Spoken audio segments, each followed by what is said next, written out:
एक 24-25 साल का लड़का दूध दिया करता था कॉलोनिया में, घर घर जा करके, फ्लैट वगैरह सभी जगहों पर वो दूध सप्लाई करता था। अक्सर जब वो बड़े घरों में दूध देने जाता था और जब उस घर से खूबसूरत महिलाएं निकला करती थी, तो वो मन ही मन सोचा करता था कि क्या पता मेरी भी बीवी इतनी ही खूबसूरत हो। मन में उसके अनेकों ख्याल आते थे और फिर थोड़ी देर बाद उसके मन में ख्याल आता था कि यार मेरे नसीब में इतनी खूबसूरत बीवी का साथ कहा, मैं तो सिर्फ एक दूध वाला हूँ।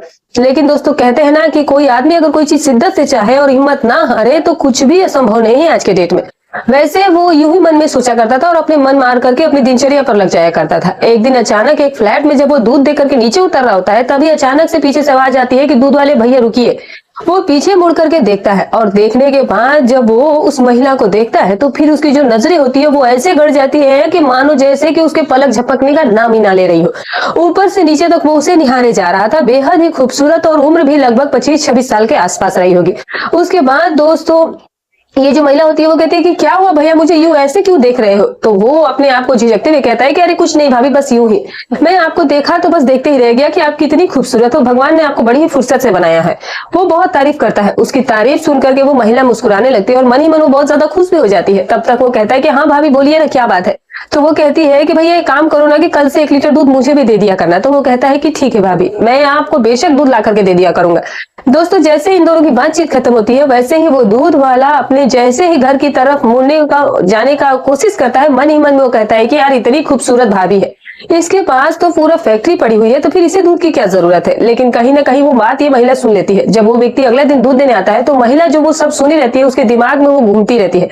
उसको लगता है कि यार ये मेरी कितनी तारीफ करता है। कुछ लोग हैं जिनको ये सब चीजें बहुत पसंद है, लेकिन मेरा एक पति है जिसे ये बिल्कुल पसंद नहीं है। अगले दिन जब ये दूध लेकर के घर पहुंचता है तो महिला कहती है कि भैया कल तुम कुछ कह रहे थे। तो वो कहते हैं कि नहीं मैं तो कुछ नहीं कह रहा था। तो वो कह रही थी, कहती है कि नहीं तुम कुछ कह रहे थे, जाते वक्त तुमने जो कुछ कहा था मैंने वो सुन लिया था। इतना सुनते ही वो घबरा जाता है, डर जाता है। कहती है कि डरने घबराने की कोई बात नहीं, अगर तुम चाहो तो मैं तुम्हारी जो हसरतें हैं वो भी पूरी कर सकती हूँ। दोस्तों इतना सुनते ही उस लड़के के अंदर एक अजीब सी बेचैनी खलबली मच जाती है और उसके बाद जो कुछ होता है वो आप कल्पना भी नहीं कर सकते हैं। आइए दोस्तों जानने का प्रयास करते हैं पूरी कहानी को विस्तार पूर्वक, लेकिन उससे पहले बस आप लोगों से एक ही रिक्वेस्ट है कि अगर आप हमारे चैनल पर नए मेहमान दर्शक बनकर आए तो चैनल को सब्सक्राइब कर लीजिएगा। अगर आपको हमारी वीडियोस अच्छी लगती हो तो लाइक शेयर करना बिल्कुल ना भूले। और हाँ दोस्तों, आप हमारी वीडियो कहाँ से देखते हैं कमेंट करके अपना और अपनी सिटी का नाम जरूर बताइएगा, ताकि आने वाली वीडियोस में मैं आप सभी दर्शकों का प्यारा नाम ले सकूं, आप लोगों को तहे दिल से शुक्रिया अदा कर सकूं। तो चलिए दोस्तों अब हम आज की कहानी शुरू करते हैं। तो कहानी को बिल्कुल भी स्किप मत कीजिएगा, कहानी को अंत तक सुनिएगा। बहुत इंटरेस्टिंग और बहुत ही बड़ी सीख देने वाली कहानी है, तो दोस्तों कहानी को जरूर सुनिएगा। तो दोस्तों आज की जो सच्ची घटना मैं आपके लिए लेकर के आई हूँ, ये घटना उत्तर प्रदेश के जिला लखनऊ, और लखनऊ का एक इलाका होता है और उसी इलाके में फ्लैट वगैरह बने हुए थे। और यहीं पर एक लड़का जिसका नाम पंकज होता है और जिसकी उम्र 22-23 साल के करीब होती है, उसके पास कोई व्यवसाय नहीं था तो वो दूध बेचने का काम कर देता है। मेहनत और लगन से वो अपना काम किया करता था। अभी वो काफी यंग और जवान था और अब तक उसकी शादी भी नहीं हुई थी, तो कहीं ना कहीं वो अपने घर परिवार के साथ ही रह रहा था और शादी करने की उसकी उम्र भी हो गई थी। लेकिन जब ये अक्सर बड़े घरों में दूध देने के लिए जाया करता था और जब वहां की महिलाएं को ये देखता था तो फिर उसको भी यही लगता था कि यार ये लोग कितनी खूबसूरत है, काश कि मेरी बीवी भी ऐसी मिली है। पता नहीं अगर ऐसी नहीं मिली तो कैसी मिलेगी, अगर ऐसी खूबसूरत बीवी मुझे मिल जाए तो मेरी तो जिंदगी बन जाएगी। इसी सोच विचार के साथ ये हर घर में दूध देने जाया करता था। जिस घर में उसे खूबसूरत महिलाएं मिल जाती थी उसे ये तक देखता ही रहता था, क्योंकि ये जवान लड़का था और अक्सर जो नजरें होती है वो जिस पर टिक जाती थी वो अक्सर ये देखा ही करता था। ये सिलसिला यूं ही चलता रहता है और वो हर रोज की तरह दूध देने जाया करता था। मन में भी विश्वास था, लेकिन आज तक उसे कोई ऐसी मिली नहीं थी जो कि उसकी तमन्नाओं को पूरी कर सके, ना बीवी बन करके, ना प्रेमिका बन करके, कुछ भी बन करके उसकी इच्छाओं को पूरा कर दे। वो मन मार करके अपना काम करता रहता था। उसे क्या पता था कि उसके जीवन में एक दिन ऐसा भी आएगा कि जो उसकी इच्छाएं हैं वो कुछ इस कदर पूरी हो जाएंगी कि दोबारा उसके अंदर इच्छा होगी ही नहीं। दोस्तों एक दिन ये एक फ्लैट में दूध दे करके वापस नहीं आ रहा था, तभी अचानक से पीछे से आवाज आती है कि वो दूध वाले भैया। ये पीछे मुड़ करके देखता है और जो नजारा देखता है उसकी आंखें एक टक एकदम एक जगह जाकर गड़ जाती है और वो उसे लगातार देखता ही रह जाता है। लगभग 2 मिनट के आसपास वो महिला को देखता ही रह जाता है। वो महिला जिसका नाम मोहिनी होता है। मोहिनी अभी लखनऊ में एकदम हाल ही में शिफ्ट हुई थी, नई नई अभी उसकी शादी हुई थी और अपने पति के साथ रहा करती थी। पति भी उसका एक अच्छा कंपनी में एम्प्लॉय था। वो अक्सर दोनों पति पत्नी साथ ही रहते थे और जो उसका पति होता है वो अपने काम पर चला जाया करता था। और ये जो पंकज होता है, माफ कीजिएगा दोस्तों, ये जो लड़की महिला होती है, ये उस पंकज को जब आ रहा था वापस नीचे, तभी वो महिला उसे आवाज देती है, दूध वाला। वो उसकी खूबसूरती देख करके एकदम से चौंक जाता है। तो उसकी खूबसूरती मानो भगवान ने बहुत ही फुर्सत में बनाई हुई हो, ऐसी इस पंकज को लग रही थी और वाकई में वो महिला थी भी खूबसूरत। जब पंकज उसे देखता है तो मानो बस एक टक उसे निहारता ही रह जाता है और तब तक मोहिनी उसे कहने लगती है कि अरे भैया मुझे इतने गौर से क्या देख रहे हो, मैं तुमसे कुछ कह रही हूँ, तुम्हें सुनाई दे रहा है कि नहीं। पंकज हिचकते हुए कहता है कि हाँ हाँ बोलिए ना, क्या कह रही है। तो कहती है कि भैया मैं अभी हाल ही में यहाँ शिफ्ट हुई हूँ, 2-3 दिन हुआ है, तो मैं चाहती थी कि तुम मेरे घर भी 1 लीटर दूध दे दिया करो। पंकज मुस्कुराते हुए कहता है कि ठीक है भाभी, बिल्कुल मैं आपको दूध ला करके दे दिया करूंगा, कल से आपको दूध मिल जाया करेगा और इसी वक्त पर मैं आता भी हूँ। तो वो कहती है कि ठीक है। और इतना कहते ही जो पंकज होता है वो अपने घर की तरफ, यानी कि जहाँ उसकी साइकिल खड़ी होती है वहां वो मुड़ जाता है जाने के लिए। उसके मुंह से निकलता है कि यार तुम्हारे पास तो दूध की फैक्ट्री है, तो भला तुम्हें दूध किसी और से दूध लेने की क्या जरूरत है। तो वो जो मोहिनी होती है दोस्तों, उसकी सारी बातें सुन लेती है। पंकज को लगता है कि मैं ये चीज मन में कर रहा हूँ, लेकिन जो उसकी आवाज होती है वो बाहर निकल जाती है और पंकज बिल्कुल भी ये जान नहीं पाता है। मोहिनी जब पंकज के मुंह से आवाज सुनती है तो मन ही मन मुस्कुराने लगती है और फिर अंदर जाकर सोचने लगती है कि ये गजब का लड़का है, ये क्या से क्या मुझे भूल गया, इसे पता ही नहीं चला। पति है जो कि इतनी खूबसूरत पत्नी के पाने के बाद भी वो तारीफ नहीं करता और दूसरे लोगों की कितनी भर भर के तारीफ करते हैं। मोहिनी को ये सब बहुत अच्छा लगा और जो उसने इतनी तारीफ की थी वो भी उसे बहुत अच्छा लगा था।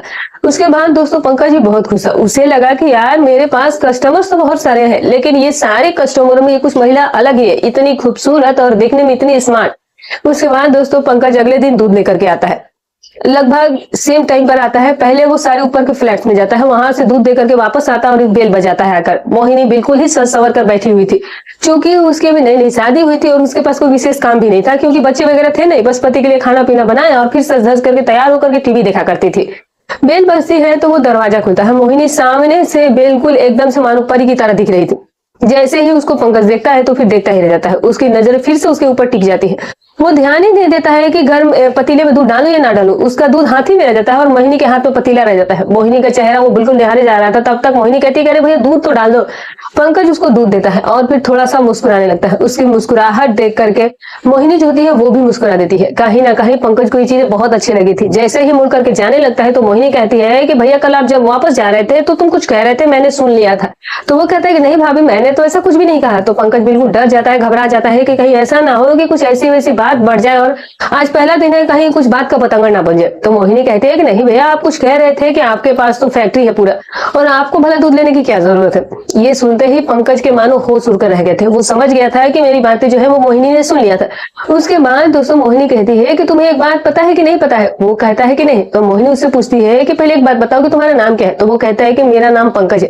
तो पंकज जो है वो सामने से पूछता है कि भाभी आपका क्या नाम है। तो वो कहती है कि मेरा नाम मोहिनी है, अभी हम हाल ही में शिफ्ट हुए, मेरे पति जो है वो एक कंपनी में काम करते हैं। दोस्तों यहीं से उन दोनों के बीच में बातचीत शुरू हो जाती है। अब उसके बाद मोहिनी कहती है कि एक बात तुम्हें पता है पंकज। तो वो कहता है कि नहीं भाभी, मुझे नहीं पता, बताइए ना। तो वो कहती है कि जिसके पास जो कुछ भी होता है उसका टेस्ट या फिर उसका इस्तेमाल वो खुद नहीं करता है, उसका इस्तेमाल अक्सर दूसरे ही लोग करते हैं। वो पंकज के लिए एक इशारा था। पंकज जो था वो उस समय तो कुछ समझ नहीं पाता है, बस मुस्कुरा करके चल देता है। लेकिन उसके बाद दोस्तों जब पंकज अपने साइकिल की गद्दी वगैरह ठोक ठाक करके जब बैठता है और उसके चेहरे को वो याद करके साइकिल की रफ्तार भरे जा रहा था, और तभी उसके दिमाग में आता है कि मोहिनी ने शब्दों शब्दों में जो चीज बयां की है वो बहुत ही बड़ी बात कही थी, कि मतलब कि जिसके पास जो होता है उसका इस्तेमाल कोई और करता है, वो खुद नहीं करता है। कहीं ना कहीं उसके दिमाग में ये बात जो थी वो घर कर जाती है। अब पंकज जो है वो किसी तरीके से सबके यहाँ दूध का सप्लाई करके 1:30-2 बजे के आसपास जब वो फ्री होता है और जब वो अपने घर पहुंचता है, नहा धो करके चादर तान लेता है और फिर सोने जाता है, सोने की कोशिश करने लगता है। लेकिन उसे नींद कहाँ रही थी, उसके दिमाग में तो बस बातें चल रही थी मोहिनी की, कि जिसके पास जो होता है उसका इस्तेमाल कोई और जो है वो करता है, वो खुद नहीं कर पाता है। पंकज को लगने लगा कि कहीं ऐसा ना हो कि मोहिनी उससे सेट हो जाए। पंकज की आंखें जो थी वो खुली थी और वो जागे आंखों से सपने भी देख रहा था। अगर मोहिनी का उसके साथ टाका भिड़ गया, सेटिंग हो गई, तो फिर वो पल, वो नजारा ही अलग होगा। पंकज भी खट्टा खट्टा नौजवान था और मोहिनी भी बिल्कुल ही सेम उम्र की थी। दोनों जो थे वो एक बराबर ही उम्र के ही लगभग थे। पंकज के मन में बिल्कुल ही ख्याली पुलाव बनने लगा। उसे लगा कि यार अब मुझे लगता है कि मुझसे अब मोहिनी सेट हो जाएगी। अब पंकज जो है रोज की तरह वहां पर फिर पहुंचता है और वहां पहुंचने के बाद ऊपर फ्लैट में दूध देता है और दूध देने के बाद वो नीचे वाले फ्लैट में फिर आता है, मोहिनी के घर का बेल बजाता है। मोहिनी बिल्कुल वैसे ही सेम सज संवर कर बैठी हुई थी, दरवाजा खुलती है, पंकज उसे एक टक निहारने लगता है। आज मोहिनी का रिएक्शन कुछ अलग ही था। मोहिनी ने कहा कि पंकज मुस्कुरा रहे हो मुझे देखकर, मैं तुम्हें अच्छी लगती हूँ क्या। इतना सुनते ही पंकज के मानो आंखें के सामने अंधेरा हो जाता है। उसको लगता है कि जो चीज मुझे कहनी चाहिए वो ये सामने से ही कह रही है। बात क्या है, माजरा क्या है। पंकज कहता है कि भाभी सच कहूँ तो आप बहुत ही ज्यादा खूबसूरत है, जिससे आपकी शादी हुई है वो तो बहुत ही खुशनसीब होंगे। मोहिनी कहती है कि मैंने तुमसे कल एक बात कही थी कि जिसके पास जो होता है उसका इस्तेमाल वो खुद नहीं करता है, उसका इस्तेमाल जो है वो कोई दूसरा ही कर जाता है। तो तुम समझ नहीं पाए शायद मेरी बात को। वो बोला कि नहीं भाभी। तब तक मोहिनी कहती है कि ठीक है फिर तुम अंदर आओ, मैं तुम्हें समझा देती हूँ सारी बातें विस्तार से। दोस्तों मोहिनी उसे अंदर बुला लेती है, दरवाजा बंद कर लेती है और फिर पंकज से कहती है कि तुम बैठो, मैं तुम्हें गर्मा गर्म एक चाय बना करके तुम्हारे लिए लाती हूँ। मोहिनी किचन में जाती है और झट से एक चाय बना करके लाती है। 2 कप वो चाय लेकर आती है, दोनों बैठ करके वही सोफे पर पीने लगते हैं। चाय की चुस्कियों के साथ मोहिनी चर्चा शुरू कर देती है। मोहिनी कहती है कि तुम एक बात बताओ, तुम कितने पढ़े लिखे हो? तो पंकज जो है वो मुस्कुराते हुए कहता है कि मैं 10वीं में 3 बार फेल हो चुका हूँ, और जब मैं फेल हो गया तो फिर मेरे पिताजी ने कहा कि तुम पढ़ लिख नहीं पाओगे तो तुम एक काम करो कि तुम मेरे ही बिजनेस में हाथ बटाओ, और तब से ही मैं दूध बेचने का काम कर रहा हूँ। उसकी मासूमियत और इतना शानदार जवाब सुनकर के मोहिनी हंसने लगती है। कहीं ना कहीं मोहिनी का जो उसका जवाब था वो बहुत ही अच्छा लगा था। दोस्तों दोनों के बीच में बातचीत शुरू हो जाती है। मोहिनी कहती है कि एक बात बताओ कि क्या सच में मैं तुम्हें बहुत अच्छी लगती हूँ? इतना सुनते ही जो पंकज होता है उसके मन में मानो बिल्कुल हलचल सी बढ़ जाती है। वो कहता है कि भाभी सच बताओ, तो वो कहती है कि हाँ सच बताओ ना, कोई दिक्कत नहीं है, जो तुम्हारे मन में है वो खुल करके बताओ। तो फिर जो पंकज होता है वो कहता है कि भाभी आप इतनी खूबसूरत लगती हो कि मैं कल्पना करता हूँ कि क्या मेरी भी पत्नी ऐसी हो सकती है, क्या इतनी खूबसूरत पत्नी मुझे भी मिल सकती है, और मुझे ऐसी मिली तो मैं उसके बहुत प्यार करूंगा, उसे सराखों पर बैठा कर रखूंगा और फिर उसे किसी की नजर भी नहीं लगने दूंगा। इतना सुनते ही मोहिनी ठहाके मारकर हंसने लगती है, और फिर उसका जो उत्तर था वो इतना प्यारा था और इतनी मासूमियत भरा था कि मोहिनी जो थी वो कहीं ना कहीं उसकी बातों में ही उलझती जा रही थी। मोहिनी को उसके साथ बात करके बहुत ही अच्छा लग रहा होता है। फिर इसके बाद दोस्तों ये सिलसिला दोनों का बातचीत करने का लगभग हर रोज का ही चलने लगता है। अब मोहिनी को उससे बात करके बहुत ही अच्छा लगता था, क्योंकि जो मोहिनी थी वो घर पर अकेली रहा करती थी। पति के जाने के बाद वो अपना समय टीवी पर या मोबाइल पर ही बिताया करती थी। इतनी देर के लिए पंकज उसके साथ बैठा था, उतनी देर के लिए वो एक दूसरे से बहुत ही खुल करके बातें करते थे और बहुत तरह की बातें भी करने लगे थे। ये बातों का सिलसिला चलते चलते दोनों में कब आपसी लगाव हो जाता है किसी को कुछ पता नहीं चलता है।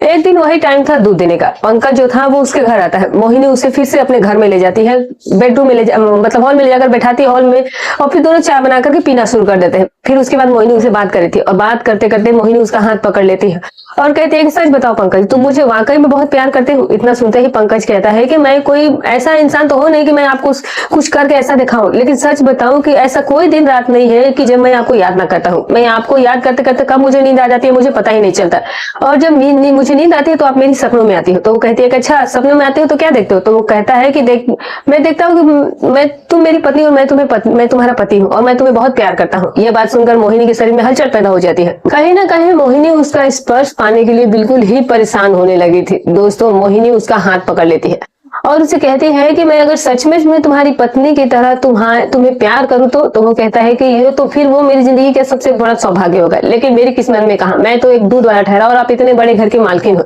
ये सब भला कहाँ हो पाएगा? हम दोनों के बीच में बहुत ही अंतर है। तो मोहिनी कहती है कि प्यार ऊंच नीच में नहीं होता है, किसको किससे हो जाए किसी ने ना तो देखा होता है और ना ही किसी ने समझा इस चीज को। उसके बाद दोस्तों मोहिनी झट से पंकज को गले लगा लेती है। शायद पंकज की जिंदगी का वो ऐसा पल था जो उसने कभी सोचा ही नहीं था और ना ही कभी सपने में भी ख्याल आया था। यहीं से मोहिनी और पंकज के बीच शुरू हो जाता है एक गलत खेल। मोहिनी और पंकज के बीच उस दिन जबरदस्त तरीके से एक दूसरे के साथ गलत रिश्ते कायम करते हैं। दोस्तों पंकज अभी नौजवान था, उसने जिंदगी में कभी किसी के साथ ऐसा किया नहीं था। उसने अपनी पूरी जितनी भी उसके अंदर परफॉर्मेंस थी सब कुछ उसने उसके ऊपर लगा दिया और इससे मोहिनी बहुत खुश हो गई थी। अब ये सिस्टम जो है वो रोज का ही हो जाता है, रोज ही ये खेल चलने लगता है। मोहिनी का जो पति होता है वो अपनी ड्यूटी पर चला जाता है और किसी को कानो कान खबर तक नहीं होती थी। लेकिन दोस्तों जो मोहिनी के सामने वाला फ्लैट था उसमें जो लोग रहते थे वो अक्सर ही देखा करते थे कि जो दूध वाला है वो आता है और सीधे मोहिनी के घर में घुस जाता है और फिर उसके बाद 2 घंटे तक वो वहीं पर रहता है, क्योंकि काफी दिन ऐसा करते हुए वक्त बीत चुका था और ये लोग नोटिस करे थे। बात धीरे धीरे करके बढ़ती जाती है। एक दिन मोहिनी का पति जो है वो ऑफिस से आ रहा था, शाम के लगभग 8-9 बजे के आसपास का वक्त रहा होगा। तो फिर जो उसके सामने वाले मकान में लोग रहते थे उसमें भी एक परिवार रहा करता था। तो वो जो लड़का होता है वो उसके पति से कहता है कि यार एक बात बताओ, तुम्हारे घर में दूध वाला आता है तो फिर 1-2 घंटे तक वो रुक करके वहां पर क्या करता है? वो कहता है कि 1-2 घंटे। तो वो कहता है कि हाँ। तो बोला कि यार ये जानकारी तो मुझे पता नहीं है, चलो मैं मोहिनी से पूछ लेता हूँ। घर आकर मोहिनी से पूछता है कि मोहिनी एक बात बताओ, ये तो दूध वाला वो घर में आकर के 1-2 घंटे क्या करता है? मोहिनी बिल्कुल घबरा जाती है, उसे लगता है कि शायद इसे पता चल गया है। तो कहती है कि नहीं, वो तो बस आता है दूध दे करके चला जाता है। आपसे बोला या किसने बोला? तो वो बोला कि सामने वाले जो किराएदार हैं इन्होंने मुझसे अभी बोला है। तो वो बोली, मैं बोला कि उनसे मैं पूछ करके जानकारी देता हूँ, फिलहाल तो मुझे कोई ऐसी जानकारी नहीं है। मोहिनी जो है वो उल्टा सीधा सवाल जवाब सुनती है तो घबरा जाती है। तो फिर पत्नी कहती है ऐसा कुछ नहीं है। तो पति कहता है कि ठीक है कोई बात नहीं, ऐसा कुछ मत करना कि ये क्योंकि ये शहर है और तुम किसी को भरोसा मत करना। मोहिनी कहती है कि यार मैं इतना पागल नहीं हूँ, मैं समझदार हूँ, ऐसा कुछ भी नहीं हुआ है जैसा तुम सोच रहे हो, तुम्हें किसी ने गलत बात बोला है। उसका पति उस पर भरोसा तो कर लेता है लेकिन उसके मन में कहीं ना कहीं शंका बैठ जाती है। दोस्तों ये खेल यूं ही चलने लगता है। एक दिन संडे का दिन होता है और उसके पति की छुट्टी होती है, तो फिर वो अपनी पत्नी मोहिनी से कहता है कि मुझे थोड़ा सा बाहर से कुछ काम है तो मैं जा रहा हूँ और शाम तक मैं वापस आऊंगा। तो मोहिनी कहती है कि ठीक है। दूध वाला आता है अपने टाइम पर और पंकज होता है और फिर दूध देकर के मोहिनी के घर में चला जाता है। दोस्तों बाहर से वो देख रहा था कि जब ये दूध वाला जा रहा था, उसका पति भी पीछे पीछे आ जाता है। दूध वाला पंकज जो था वो उसके पति को अब तक देखा नहीं था। उसका पति दिखने में कैसा था, क्योंकि आज तक उसके पति से उसकी मुलाकात ही नहीं हुई थी। उसका पति भी उसके ही पीछे लगा हुआ था दूध वाले के। जैसे ही पंकज उसके घर में प्रवेश करता है, वो छुप करके देख रहा था और वो लगभग आधे घंटे के आसपास हो जाता है। उसके बाद जो है दरवाजे की वो बेल बजाता है। इधर इन दोनों का अंदर कार्यक्रम जो था वो बिल्कुल ही चरम पर था। दोनों ही लोग अपने काम में लगे हुए थे और तभी जो उसका पति होता है मोहिनी का, वो जाकर घर के दरवाजे की बेल बजाता है। बेल की आवाज सुन करके वो घबरा जाती है, सोचती है कि कौन आ गया। उसे शंका हो गया कि आज छुट्टी है तो कहीं ऐसा ना हो उसका पति राहुल आ गया हो। तो उससे दूध वाले से कहती है कहीं ऐसा तो नहीं कि राहुल आ गया। तो पंकज कहता है कि यार पता नहीं, मुझे तो इस बारे में कुछ नहीं मालूम है। दोनों लोग जो है वो किसी तरीके से जल्दी जल्दी कपड़े पहनते हैं और ठीक ठाक होते हैं और फिर मोहिनी दरवाजा खोलती है तो सामने उसका सचमुच में ही पति खड़ा होता है। राहुल कहता है कि एक बात बताओ कि इतनी देर से ये दूध वाला हमारे घर में क्या कर रहा है। तो वो कहती है कि अभी तुरंत तो आया है। तो वो कहते हैं कि दूध वाला आया तो तुम गेट बंद करके क्यों रखे थे। दूध वाला आया, दूध तुम दूध देती और वो चला जाता है। तुम्हारा उसके घर के अंदर ले जाकर के दरवाजे बंद करने का क्या मतलब होता है। मोहिनी जो होते हैं वो इधर उधर से बातें घुमाना शुरू करती है, जो कि बात बिल्कुल भी उसे सही नहीं लग रही थी। राहुल समझ जाता है कि मोहिनी जो है इसके साथ इसका कोई चक्कर चल रहा है। राहुल को ये समझने में देर नहीं लगती है। वो पंकज से पूछता है। पंकज भी कोई सटीक जवाब नहीं दे पाता है, वो भी घबरा जाता है। पंकज को ये 2-3 थप्पड़ खींच के मारता है तो फिर वो सब कुछ कबूलना शुरू कर देता है। उसके बाद सुनकर के मोहिनी का सर नीचे हो जाता है। मजबूरी थी कि जो दूध वाला था वो मजबूरी में सब कुछ बक गया था। दोस्तों इतनी बात सुनकर के जो राहुल होता है वो आग बबूला हो जाता है और अपने ससुराल फोन करता है और ससुराल फोन करके कहता है कि आपने मुझे ऐसी लड़की दी है जो कि मेरे जाने के बाद दूध वाले के साथ ही गलत रिश्ते बना रही है। कि मायके वाले जब सुनते हैं तो उनका भी सर शर्म से झुक जाता है। वो लोग कहते हैं कि हमारी बेटी ऐसा तो पहले कभी नहीं की हुई थी, अब अगर उसके नियत में कुछ अचानक से बदलाव आ गया है तो हम इस बारे में कुछ नहीं कह सकते हैं। दोस्तों मोहिनी से पूछा जाता है तो मोहिनी कहती है कि ये सब झूठ है। मायके वाले जब उससे पूछते हैं वो कहती है कि वो मुझे झूठ का ब्लेम कर रहे हैं। राहुल जो होता है ये सारी घटनाओं को देख करके सचेत हो गया था, तो सीधा सीधा वो अपनी पत्नी से कहता है कि अगर मैं गलत हूं तो मैं तुमसे तलाक ले रहा हूं। तुम आज के बाद आजाद हो और तुम्हारी जिंदगी में अब तुम्हें जितने भी मजे चाहिए सब कुछ ले लो, मुझे उसे कोई लेना देना नहीं है, लेकिन मैं तुम्हें अब अपनी पत्नी के रूप में स्वीकार नहीं सकता हूँ। वो कोर्ट जाता है और कोर्ट से तलाक के पेपर बनवाता है और सीधे वो मोहिनी को तलाक दे देता है और यहीं से मोहिनी की जिंदगी पूरी तरह से बर्बाद हो जाती है। और जो पंकज उसके साथ हुआ करता था वो अब डर के मारे उधर आसपास फटकता भी नहीं था। दोस्तों उसके बाद दोनों के बीच अलगाव हो जाता है और एक तरीके से एक हंसते खेलती परिवार जो था हंसता खेलता वो टूट गया था। तो कहते हैं कि कभी भी जिंदगी में जज्बात में आकर के कोई गलत कदम नहीं उठाना चाहिए, जैसा कि मोहिनी ने किया था। वो एक दूध वाला था, उसका वो व्यवसाय था, वो अपना व्यवसाय कर रहा था। तुम्हारा काम सिर्फ दूध लेना था और दूध लेना ही था, उसके साथ इधर उधर के बारे में सोचने की क्या जरूरत है। तो दोस्तों इसीलिए कहते हैं कि सावधान रहे, सतर्क रहे। तो ये रही कहानी। दोस्तों आपको ये कहानी कैसी लगी कमेंट करके जरूर बताइएगा। वीडियो अच्छी लगे तो लाइक कर दीजिएगा। फिर मिलूंगी कल एक और नई अच्छी से रोचक घटना के साथ। तब तक अपना और अपने परिवार का ख्याल रखें।